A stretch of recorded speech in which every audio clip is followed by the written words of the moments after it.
नमस्कार, अस्सलामु अलैकुम। लाइव हिंदुस्तान पर आप देख रहे हैं वीडियो शो दीन दुनिया और मैं हूं इमरान खान।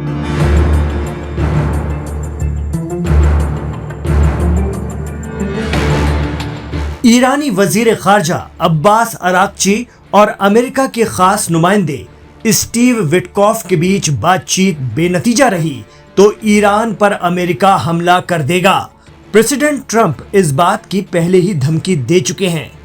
आप सोच रहे होंगे कि ये सुनकर ईरान की आवाम टेंशन में होगी, लेकिन हो इसका उल्टा रहा है।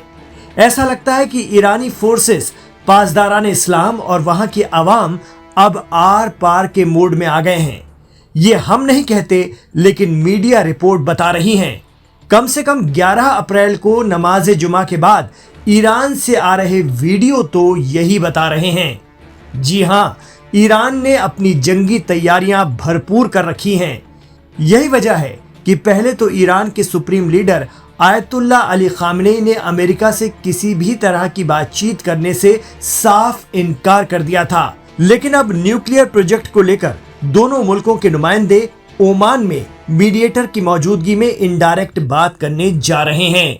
ये बातचीत शनिचर यानी सैटरडे 12 अप्रैल को होने जा रही है, लेकिन उससे पहले जुमे को ईरान के मशहद शहर में इमाम रजा के रोजे के बाहर नमाजियों ने मुजाहरा या प्रदर्शन करते हुए अपनी मंशा साफ कर दी है।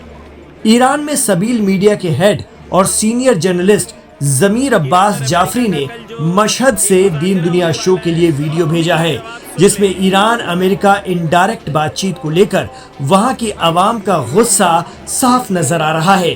लोगों का कहना है कि ईरानी हुकूमत को अमेरिका से कोई बात नहीं करना चाहिए, क्योंकि इसके बदले उन्हें धोखा ही मिलता रहा है। बिस्मिल्लाहिर्रहमानिर्रहीम। हम लोग इस वक्त जो हैं इमाम रज़ा अलैहिस्सलाम के हरम के बाहर हैं। इमाम नमाज जुमा ख़त्म हुई है। नमाज जुमा में अहम पैगाम दिया यहाँ पर जो इमाम जुमा हैं आयतुल्ला अलमुल खुदा ने, उन्होंने पैगाम दिया कि हम अमेरिका से जो मुज़ाकरे की बात हो रही है और मीटिंग की बात हो रही है, हम ये बताना चाहते हैं 70 ईयर्स ईरान ने कंटिन्यूसली एक्सपीरियंस किया है कि बार बार अमेरिका ने ईरान को धोखा दिया है। तो ईरानी अवाम का रवैया बता रहा है कि वो ईरान अमेरिका इनडायरेक्ट मुज़ाकरात में कोई दिलचस्पी नहीं रखते हैं। यही वजह है कि ईरान ने शुरू से अपनी जंगी तैयारियों को मजबूत रखा है।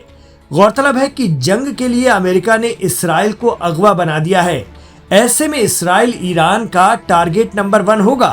पिछले साल अप्रैल और फिर अक्टूबर में इसराइल पर मिसाइलें बरसाकर ईरान ने अपनी ताकत का मुजाहरा किया था। एक्सपर्ट कहते हैं कि इसराइल ने अमेरिका की शह पर ईरान पर अटैक किया तो ईरान और खित्ते में मौजूद उसकी हिमायती तंजीमें तबाहकुन रिएक्शन दे सकती हैं और ये जंग बहुत बड़ी हो सकती है। जैसे ईरान की आवाम अमेरिका और इसराइल से आर पार चाह रही है, यही हाल यमन का भी है। वहां 11 अप्रैल जुमे को फिर एक बार लोगों का जम्मे गफीर राजधानी सना समेत दीगर शहरों की सड़कों पर था। सोशल मीडिया पर जारी वीडियो और तस्वीरें इसकी तस्दीक कर रहे हैं। इस वक्त यमन के अंसारुल्लाह या हौसी जंगजू अमेरिका के साथ जंग में हैं। रेड सी से लेकर यमन के शहरों पर हो रहे ताबड़तोड़ अमेरिकी हमलों का जवाब यमन के अंसारुल्लाह लाल सागर पर इसराइली अमेरिकी जहाजों और अमेरिकी एयरक्राफ्ट कैरियर को निशाने पर लेकर दे रहे हैं। इतना ही नहीं, इसराइल की राजधानी तेल अवीव में भी यमनी मिसाइलें कहर बरपा रही हैं। इस बीच यमन की सड़कों में जंग के बावजूद बाद नमाज जुमा अवाम उतर आई और अवाम की तादाद बता रही है कि यमन के लोग अंसारुल्लाह के साथ शाना बाशाना खड़े हैं और अमेरिका जैसी सुपर पावर और इसराइल को टक्कर देने में कोई कसर बाकी नहीं रख रहे। गजा के लिए यमन में अवाम का सपोर्ट और हौसी जंगजुओं का हौसला इस कदर बुलंद है कि मीडिया रिपोर्ट के मुताबिक उन्होंने अमेरिका का बाहुबली माने जाने वाला aircraft carrier USS Harry S Trueman को लाल सागर में डैमेज कर दिया है। हालात ये बने कि अमेरिका को अपने दूसरे एयरक्राफ्ट कैरियर का रास्ता मोड़कर यूएसएस हैरी एस ट्रूमैन के साथ करना पड़ा है। हौसी जंगजुओं की मिसाइल और ड्रोन हमलों को रोकने के लिए अमेरिका को जद्दोजहद करनी पड़ रही है। यही वजह है कि अमेरिका ने दूसरा aircraft carrier USS Carl Vinson तैनात कर दिया है। इस जंगी बेड़े के बारे में कहा जाता है कि ये बेहद एडवांस F-35C जेट से लैस है। पेंटागन चीफ पीट हेग्सेथ के हुक्म से ये दूसरा बेड़ा हौसियों के खिलाफ लाल सागर में अमेरिका ने उतारा है। टाइम्स ऑफ इसराइल की माने तो यूएसएस कार्ल विंसन अब इस इलाके में यूएसएस हैरी एस ट्रूमैन के साथ काम कर रहा है।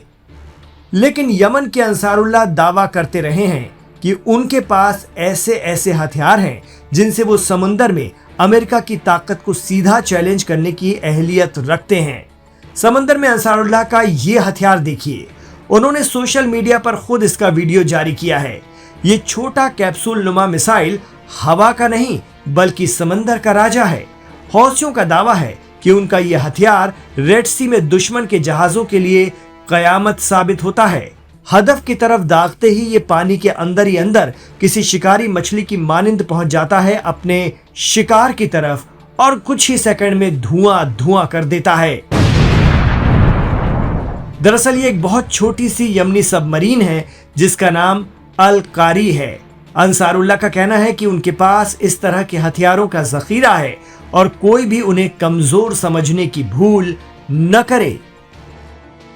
हौसियों ने सोशल मीडिया पर अपने जदीद तरीन ड्रोन समद 3 का वीडियो जारी करते हुए कहा है कि अमेरिका के साथ जंग में हमारे ड्रोन बहुत अहम किरदार अदा कर रहे हैं। समद 3 1600 किलोमीटर तक जाकर बमबारी करने की अहलियत रखता है। हूतियों का दावा है कि इसके कई वर्जन उनके पास हैं जो इसराइल तक पहुंचकर वापस आ सकते हैं। आपको बता दें कि यमन और इसराइल की दूरी करीब 2000 किलोमीटर है और पिछले दिनों यमनी मिसाइलों ने इसराइल के कई शहरों को दहला दिया था जिनके वीडियो एसोसिएटेड प्रेस ने जारी किए थे। यमन के अंसारुल्लाह का तो ये तक कहना है कि उनकी नेवी के गोताखोर लाल सागर की गहराइयों में मौजूद हैं, अपने दुश्मनों का इंतजार कर रहे हैं। अंसारुल्लाह तो अमेरिका को सीधे कह रहे हैं कि हमारी बहरिया समुंदर की इतनी गहराई पर मौजूद है कि आप तसव्वुर भी नहीं कर सकते। जानकार मानते हैं कि लाल सागर पर हौसियों ने तगड़ी बाड़बंदी कर रखी है। वो खुद कह रहे हैं कि हमारा टारगेट लाल सागर पर भेजा गया अमेरिकी aircraft carrier Harry S Trueman है। यही वजह है कि अब अमेरिकी नेवी ने यूएसएस कार्ल विल्सन को भेजा है। एक्सपर्ट मानते हैं कि भले ही सुन्नी अरब मुल्कों की मदद से अमेरिका हूतियों से पार पाने की कोशिश कर रहा हो, लेकिन ये बेहद मुश्किल टास्क साबित हो रहा है। वहीं अंसारुल्लाह ने भी यूएई समेत खित्ते के अरब मुल्कों को धमकाया है कि आने वाले दिनों में उन्हें आग से खेलना भारी पड़ेगा।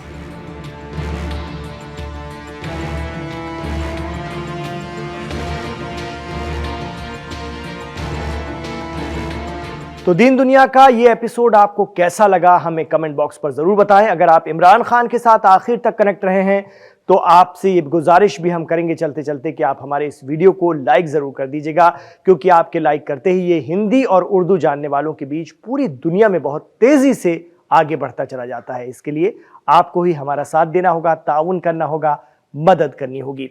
नाजरीन, दर्शकों, आपसे ये भी गुजारिश रहेगी कि हमारे चैनल लाइव हिंदुस्तान को सब्सक्राइब जरूर करते चलें और लोगों से भी कहें, अपने दोस्तों से भी कहें, अपने रिश्तेदारों से भी कहें कि इस चैनल को सब्सक्राइब जरूर कर लीजिए, क्योंकि इसमें हम सोमवार से लेकर शनिवार तक, पीर से लेकर शनिचर तक, यानी मंडे से लेकर सैटरडे तक आपको हर रोज रात 10:30 बजे दीन दुनिया के ताज़ा एपिसोड दिखाते हैं और आप इन्हें बेहद पसंद भी करते हैं। तो इसमें आपको भी हमारा साथ देना पड़ेगा, क्योंकि हम सब एक परिवार हैं, एक फैमिली है। बहुत बहुत शुक्रिया जुड़ने के लिए हमारे साथ। अपना ख्याल रखिएगा और अपनी दुआओं में हमें हमेशा याद रखिएगा।